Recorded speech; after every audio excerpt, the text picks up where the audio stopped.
Anywho, as I was saying before I was so rudely interrupted by my sister calling me. Yes. Finally a seat opens up.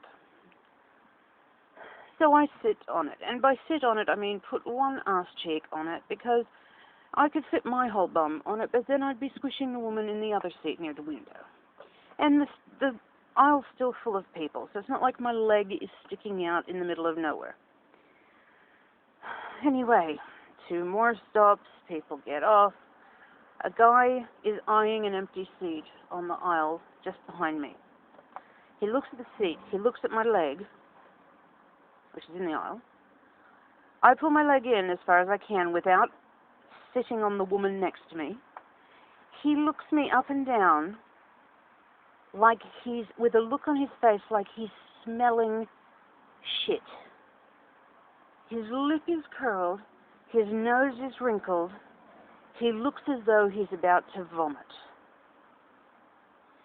He almost climbs over the seat to the right of me in order to avoid having to touch any part of my clothing or my leg. Then sits in his seat just behind me in my peripheral vision and continues to stare at me with contempt and loathing. Now, I mean, I get it that people, aren't thrilled to see me on a bus, because frankly, I might sit next to them and oh my God, their life will end, and they might catch fat germs. But there's no reason for that.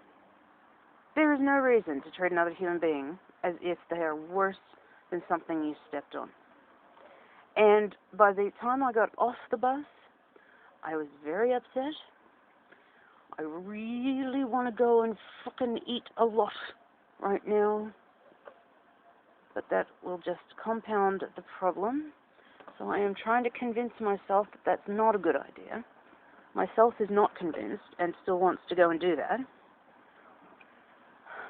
But I have gone now sort of past being upset. And I'm just fucking furious. What a tosser.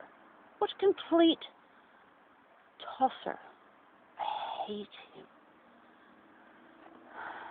Anyway. So now what? I spent 3 months in and out of a mental hospital getting treatment for depression and anxiety. I am getting out of bed every morning and driving to the bus and getting on the bus, which I loathe beyond words, and I am going into town to my paying job, running inside the door and not leaving again for 8 hours, and then getting on a bus again and going home. This is a major accomplishment. This is not a light thing to be dismissed out of hand. So ignoring the man. I'm now having a panic attack about getting on the bus tomorrow morning. Which I don't really want to think about, or I'm going to start crying again, which frankly I really hate, because it makes my eyes puffy, and it makes my nose run, and I feel like shit, and it gives me a headache. And I'm trying to avoid that, so I'm not going to do that. But I have to be able to get on the bus tomorrow morning to go to work, and I really don't know how I'm going to do that at this point. I really don't know how I'm going to do that at this point.